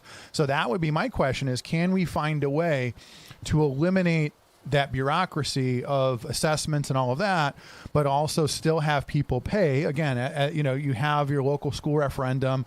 We have our little Cal levy and things like that. Library comes out of that. Is there a way that you can still pay? Your county can still have the option of leveraging or having referendums and paying those while eliminating property tax. That's my theoretical. And I think in some communities, especially the communities like the Tri-Town area, Dyer, Sherrill, St. John, and Corporate areas, when they pass those school referendums, like them, love them, hate them, despise them, whatever, that is the community saying, we are willing to pay more for a better product. Right. So that could be. I had a train of thought. It went somewhere. But also there are. You know what you're surprised at? You're surprised I'm just being quiet. But so there, you thought I was going to come in on that one. But to your point is, you had said, hey, I'm going to pay off my mortgage. I'm going to do these things. Property taxes are based on your current assessed value, which is a tax on unrealized gains. Right. So I bought my house. So this is the thing. I bought my house at X. And when I bought it, hopefully I have put into the thought of, this is how much I'm going to pay for my mortgage. This is how much homeowner's insurance is going to cost. This is how much my taxes are going to be. And I bought that house there. As a good consumer, that's what I should have done. Now, if there's a referendum that comes along, I have hopefully factored that in. They said, okay, I'm going to vote yes for this because I do want more funding to the schools, because whether I think it will help my kids in the schools, my neighbors' kids in the schools, or whether it will help the community in general, I factored that in. Where you get hosed, again, especially in Dyer with this transformational train that came through, we have seen some of these prices just skyrocket. We're up 30-40% in our home values. That is fantastic, but until we sell, it's an unrealized gain. At some point, that will then drop, and now I've paid taxes on something that I will never realize. Well, I mean, it's similar to getting mark-to-market on your stocks. You don't get mark-to-market until you sell them. So you don't have any unrealized gains. But anyways, at least that's how I remember it. I'm a trading addict. I don't trade anymore whatsoever. But it was kind of cool because you could make all this money and not sell, and then you wouldn't have to pay any money on a future. I don't know about stocks, but on a future. So in theory, Chuck, is getting rid of property taxes a good idea? Absolutely. All right, so explain. Taxation is theft. No, I mean, realistically, like I said, I mean, the core argument is this idea that, I mean, Bob just laid it out. I mean, even the idea of when you talk about, let's say I plan on never leaving my home unless, somebody steals it for a train or something. You're paying taxes based on what your neighbors sold their houses for, right? I mean, that's, again, that unrealized gain, which I think whether it's on your property or, saying that Elon Musk is a trillionaire because he owns a bunch of wealth on paper when he's cash poor, same idea. I don't believe in taxing unrealized gains. So I believe in consumption taxes. I believe that you should pay taxes on the things that you spend money on, not on theoreticals. And again, this idea that you never truly own your home because it's there are people like in California, the teacher that bought their home for $60,000 and now it's worth $2 million. Those people got pushed out of the market because of taxation. Actually, in California, I know the exact situation that you're talking about. A guy I went to college with. Yeah. His family bought the house in 1971 or sure, two. For like tens of thousands of dollars. Yeah, right? for $60,000. Right. And, it's in a Tony suburb, and they're well over $2 million. Right. But their property tax could only go up, I think, 3.5% a year or 4%. Okay. So they started out at like $800, and now they're paying like $6,500 on taxes, and their neighbors are all paying $65,000 wow. in taxes. And so you do have some inequities in the property tax system. You see, how are you going to pay? Everybody wants to pay police more, and there's plenty of cops and former cops listening, and retired EMS and firefighters are like, dude, we need to get paid. And if you get rid of property taxes, you're going to have a long time to catch up to that with consumption taxes. No, I disagree. I think the pull-in plan that's actually it's in progress right now. The pull-in plan actually pre-funds. So actually, the consumption tax starts first, and then the property. I haven't told Bob about his plan. So you're double yet. Taxing it for a while. So this is my give government more money is what you're saying. My deal give government more money. That's what his plan is. That's what I've heard. This is my deal. This is my deal.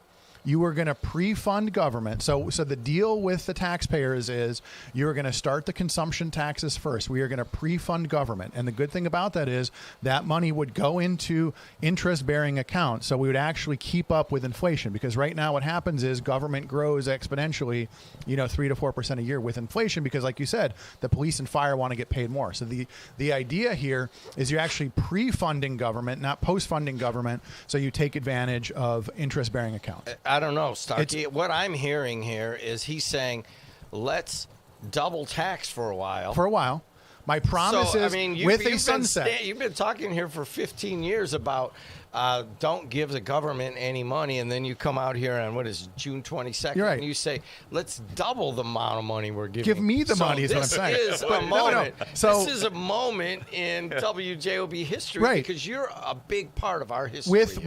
With a hard sunset, on property taxes. We are going to phase in consumption, phase out property, and in that time frame, that is the promise to the taxpayers, is that we are going to start consumption. It's not, you may have higher sales tax, you may have higher income, you may have higher road taxes. Again, like road taxes, you're just talking about I-80. Those are being paid for out, just like you guys talked about with the hotels. Well, you don't stay at the hotels, even though sometimes you do. I mean, that's the idea, is with consumption tax, you're going to build a nest egg and then sunset property. That would be my theoretical. So yes, you would be double taxed for 2 years. So if you're one of those people that dies or moves in the middle of that 2 years, sorry, sucks for you. But for everybody else, you are creating a system that will ultimately, in the long term, you will pay less taxes. All right, so let me ask you this. How many times here in Lake County, here in the state of Indiana, here in America, have we ever put on a tax that went away. That went away. Yeah. Do you remember? Hold on a second. Do you remember There will Ronald be a Reagan? hard sunset. There will be a hard legal constitutional sunset on property taxes before the consumption tax goes into All effect. right, so we double the taxes, Right. and then we're able to pay for health care and kindergarten No. and great roads, Maybe. and police and fire all get they all get raises. So and Right. then all of a sudden you're like, oh no, let's not do that, and so you got to take it all away from people. But here, so how this happened, how this conversation came up, is over the weekend at the Republican State Convention. I was on the resolutions committee. There was one from each district, and we're the ones who take resolutions and amendments from the delegates from the state. That says here, include these things in the Republican Party platform, which should be, in theory, the guiding principle for the legislators in the next legislative session. There were some some amendments that said, hey, get rid of property tax. Just get rid of it. At some point, it boiled down to Bob with a pen writing down the language, and let me read to you what the final language of that was. Accountability to Hoosier taxpayers. We believe that the government should request of its citizens only the dollars needed to provide appropriate services and no more.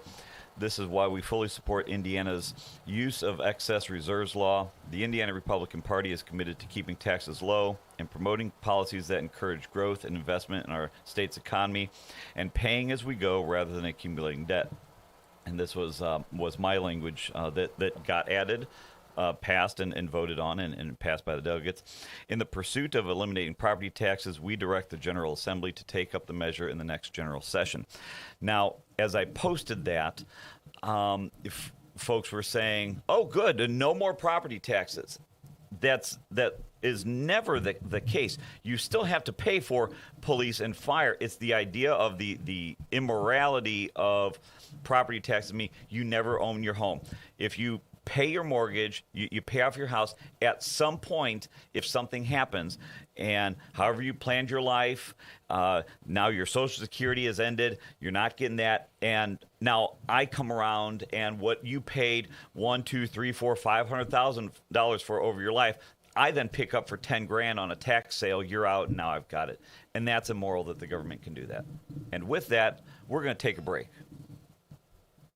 Crazy Kaplan's Fireworks. Hi, I'm Greg Kaplan. Most of you know me as Crazy Kaplan. I started in the basement of my house with the vision of someday running my own fireworks business. Crazy Kaplan's Fireworks prides itself on taking care of you, the customer. Our largest fireworks store is located at Exit 5, Klein, and 8094 in Hammond. These showrooms right now are jam-packed. Because we import and buy volume, we can offer fireworks at huge savings and pass it on to the customer. Our selection will blow you away. As the saying goes, stack 'em deep, sell 'em cheap. Just like Papa Sam used to say, make the customer happy. The best selection of rockets, mortar shells, aerials, firecrackers, fountains, and family assortments. Come see us at Crazy Kaplan's Fireworks. We promise to make you our next #1 customer. Crazy Kaplan's Fireworks.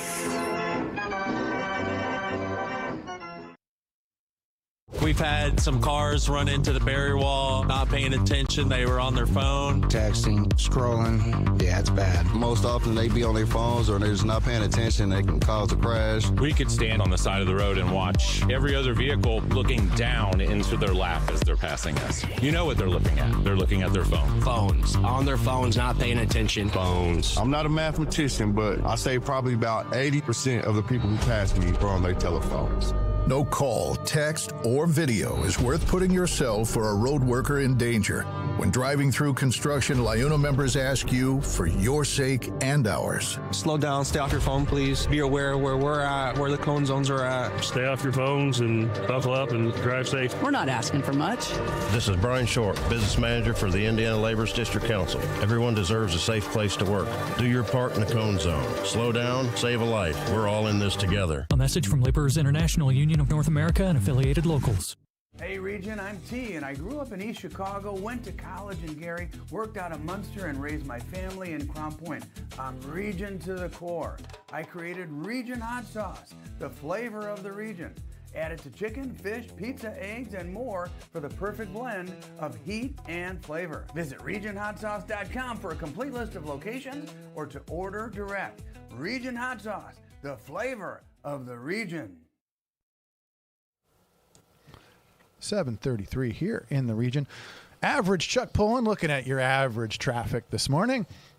Here in Indiana, 8094, 65 Skyway Toll Road, all looking fantastic. On the Illinois side, Bishop Ford actually looking really good. Dan Ryan looking good into the circle. 80 east and west, 294, everything looking fantastic. So if you see any traffic, let us know. 219-845-1100. Let's take some phone calls. Good morning, caller. You're on the air. Yeah, hi. You guys talking about property taxes. I called State Senator Lonnie Randolph's office about this new circuit breaker that he said the Republicans ramrodded through the House this last year. This is supposed to give us property tax relief here. It's a joke. Right.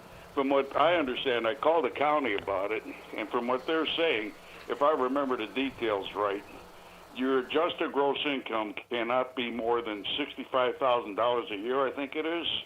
And they include Social Security. Well, I was going to say, if you include which Social Security, Indiana normally does not include on your taxes. right? But I'm saying for But the average when I- person at 65,000, that's basically, that's what I would assume the average person is bringing in Social Security at that point, or nearly that much. Well, yeah, depending. right. Well, why is it that when Indiana does not tax Social Security at the state level, they make you formulate it in from your federal form and not go by the state form? Right. The only explanation Senator Randolph was able to give me on that was that the Republicans didn't think it'd be a big deal and most people will qualify. Well, guess what? You don't. And $65,000 is not a whole boatload of money. No, it really isn't, especially with cost of living and things like that. No, you're absolutely right. And that's the problem. That was, again, most people would say that SB1 was a flawed bill to begin with. But Oh, it absolutely was. Yeah, and then on top of that, the county circuit breaker is $18,000 a year, if I understand it right. What do you, like, got to be living under a bridge or something to qualify for that? Right. It's a joke. You could say what you want about the state of Illinois and Cook County. One thing about it, they've got a real circuit breaker for seniors, and most people I know of that age that live in Cook County, when they get a break, they get about 80% reduction in their property taxes. There's nothing like that in Indiana. Can I ask you a question? Go ahead. Obviously you're not happy with what's going on in the different levels of the bureaucracy of state government, and I get it. You're probably on a fixed income is my guess, right? We've talked before. Right. So, I get the feeling you kind of represent an anger and a rage that is shared by a lot of people. Does that make any sense to you? Well, what gets me, what idiot thinks that these are realistic qualifications? Who would legally qualify for this? If at that point, if you're at $18,000 a year, you probably don't own a home. It doesn't take Einstein to figure that out. If you're going to do window dressing so you can campaign on it and say, "Look what I did for you," it means nothing. But this is the way politics seems to work, and it doesn't. And like I say, when the state of Illinois can actually come up with a viable plan that actually helps people, and we know what kind of situation they're in, and that Indiana can't. They can't. What is it? They can't compute this. That this is not helping anybody. It just. And like I say, I can't. Thanks for the call, but hey, thank you for the call. But there's like two things in there I want to get to. So hang up and listen, okay? Thanks. So do you realize that he just said he used Illinois as an example, right, versus how they're treating older people than Indiana, right?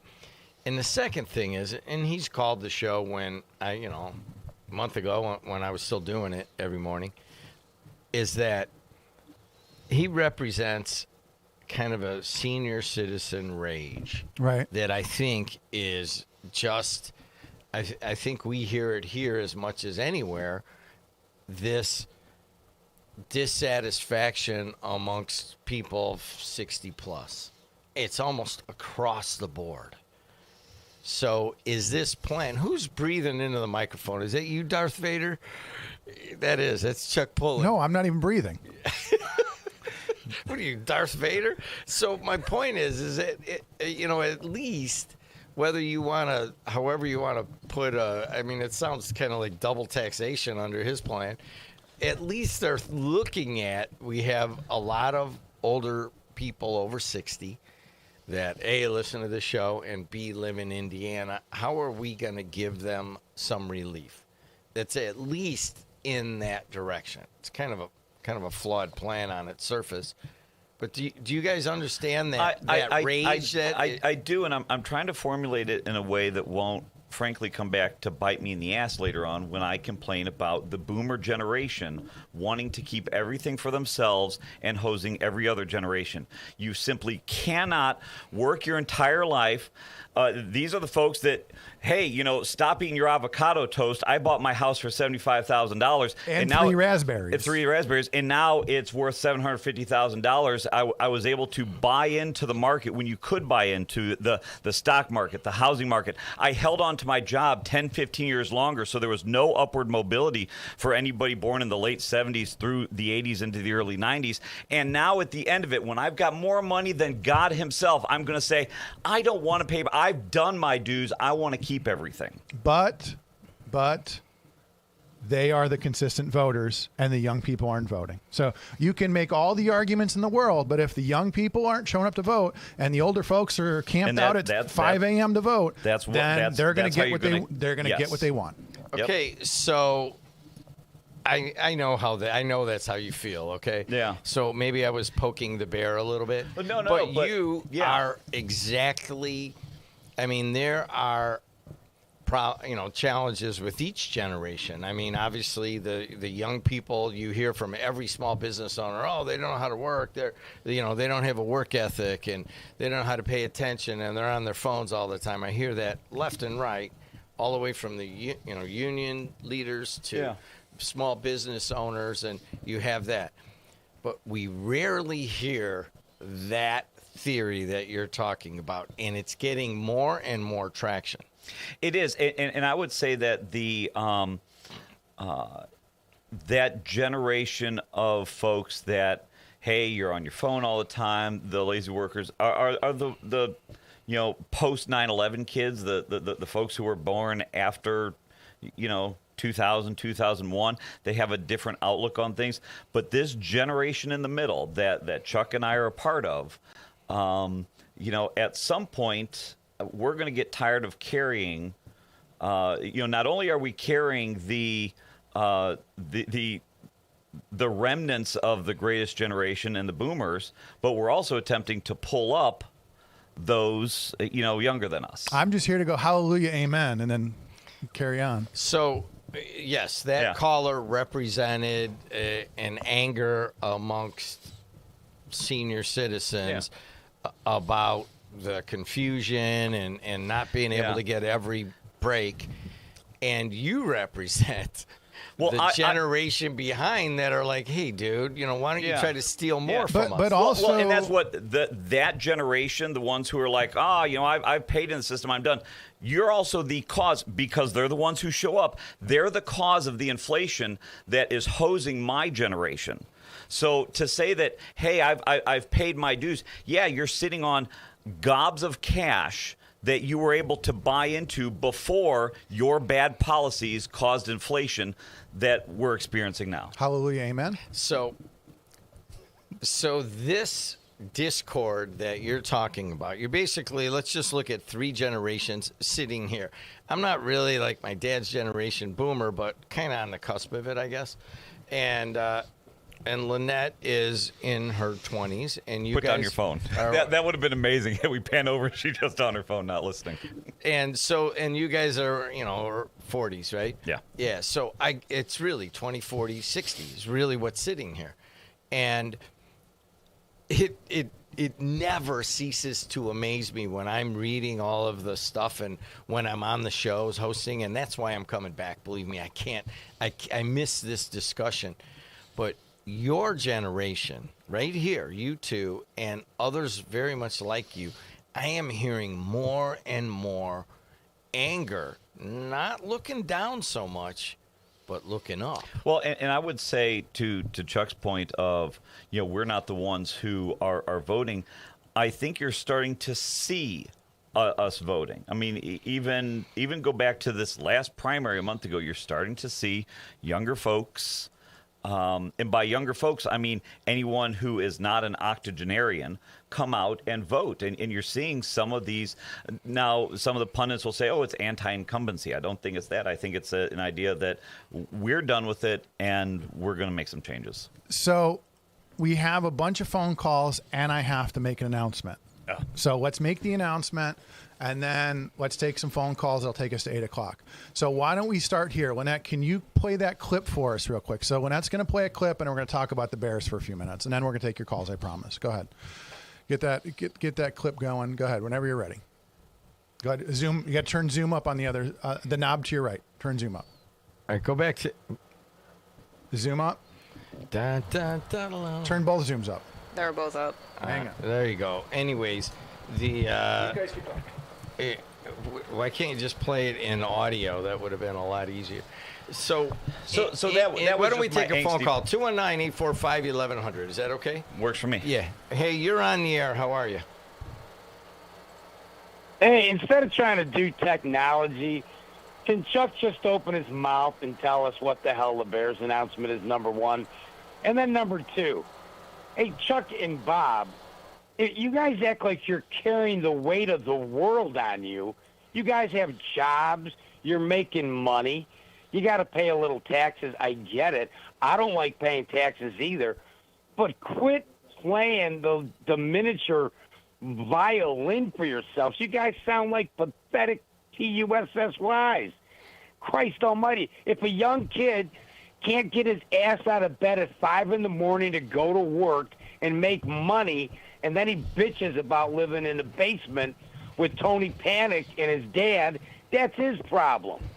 All right, hold Stop on a second. crying Hold on like a second. baby. Hold on a second. And He's by the call- way, you don't get to move into. Hey, Jed, Stop. shut up. No. You don't All get to right, move turn it into a down. house Done that with you the need phone to call. fix up. Done with, as soon as I get told to shut up, that's enough. But here, listen. I really wanted to hear the back and forth, but he was very upset. He is, I think, a year older, or 2 years older than I am, right? And he's looking at you, and he's saying, "Shut your mouth, you little wimp." What do you say to that? Time's on our side. I don't know. I get No, that I mean, that's this really crap. is a major riff in society. Everyone's talking about left and It is. right, and very is. few people There's- are talking old and middle. Right, and there's an ongoing conversation about, and I don't know if he said these words, but first thing that popped in my mind was the idea of pull yourself up by your bootstraps. I am completely on board with that. Sometimes you need to wake up and you need to go sweep the warehouse floor. That's if that's the job you got, that's what you get. Excuse me, that's what you got. But I also don't buy that. That's the only thing that happens. I mean, the fact is that older boomer generation, their policies cause the inflation. So maybe to sound lefty liberal out there for you listeners, the bootstraps are a lot heavier to pull up because of inflation. The boots get heavier, the more inflation, the more crippling debt that you inflict on us. So, This is really, I think, getting to the heart of a lot of the strife in America. I mean, it's easy to go on and watch Fox or MSNBC at nighttime, right? It is very, and people do that. Everybody, there's so many people here that never get to hear a conservative viewpoint or never get to hear a liberal viewpoint because they'll go into their bubble of talk radio all day and then they'll go into some sort of news talk show at nighttime, right? And that is definitely a division. But to me, what is really a division is the generations. Yeah. I mean, look at how upset you are.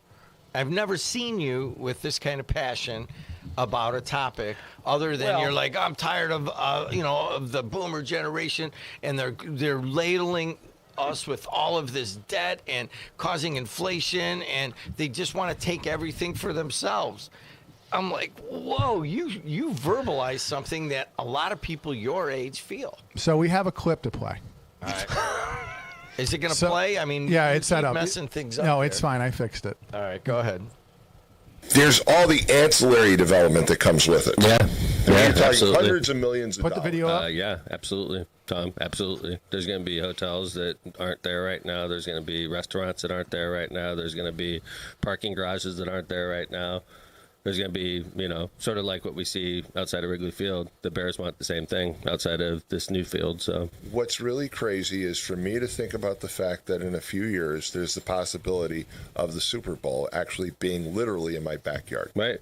That's insane. That's insane. I'm more excited about the concerts that are going to come. Oh, the I'm concerts. excited about Super Bowl too. Don't get me wrong. So when Jed and I came on the air to announce the announcement from the the Chicago Bears about coming to Hammond, there was a caller and they said, "Are there going to be concerts?" And I said, "Well, I can guarantee that I know one female performer that the mayor would like to have." I know, and that one drives Chuck pulling crazy. So I'm going to say it again. If we build this thing, Taylor Swift's going to come to Hammond, and it's going to be the.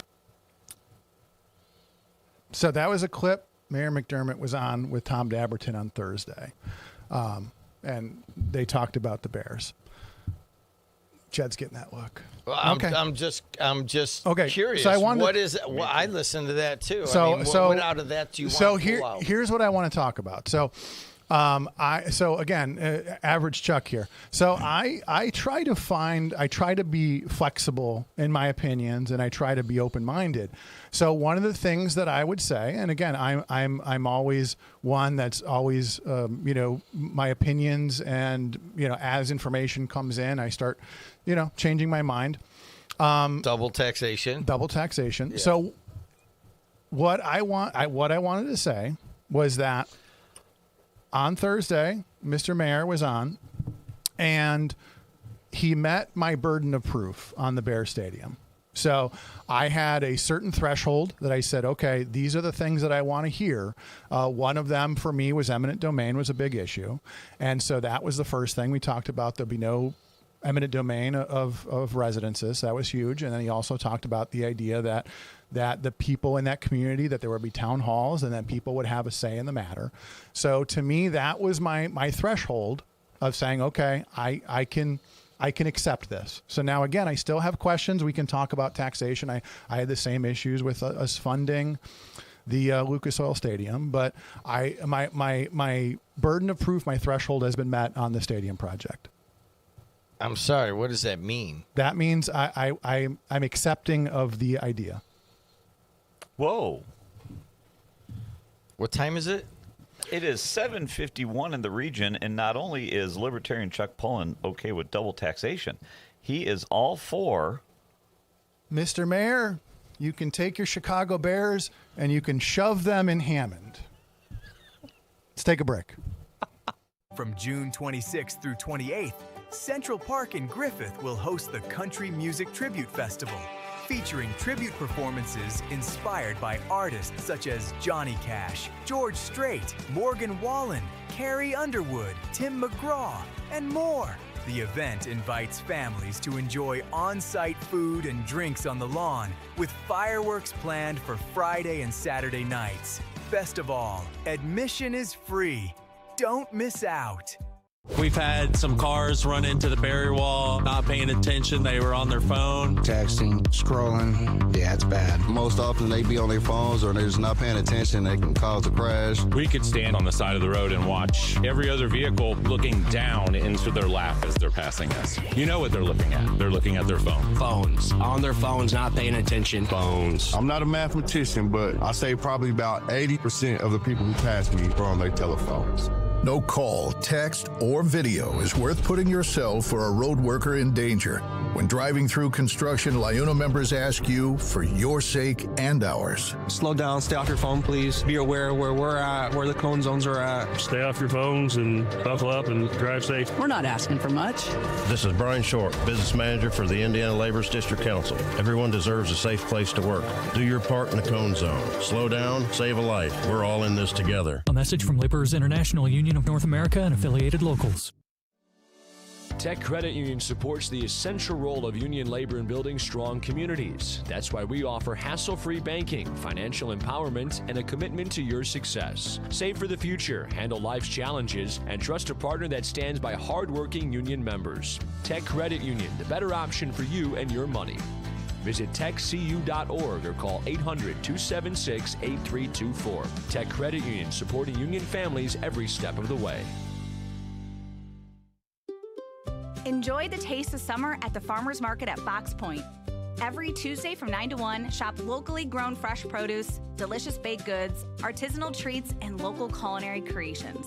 Just minutes from I-8094, the Farmers Market at Fox Point in Lansing, Illinois is a perfect spot to hear acoustic musicians, stretch with morning yoga, and enjoy community fun throughout the season. To see all vendors and entertainment, visit foxpoint.org. That's point with an E, foxpoint.org.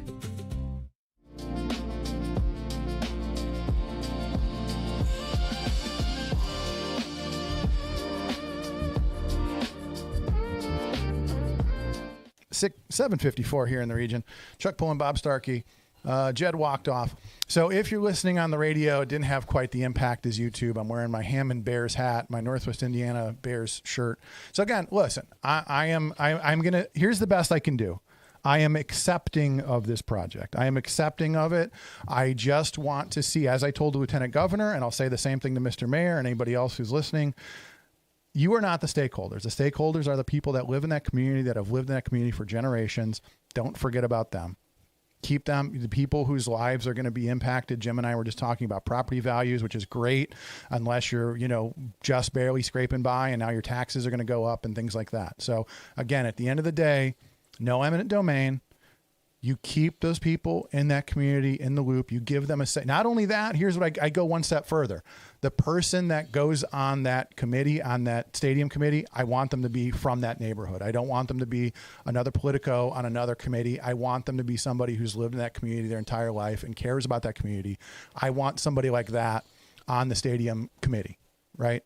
And then I will leave you guys alone. Have fun.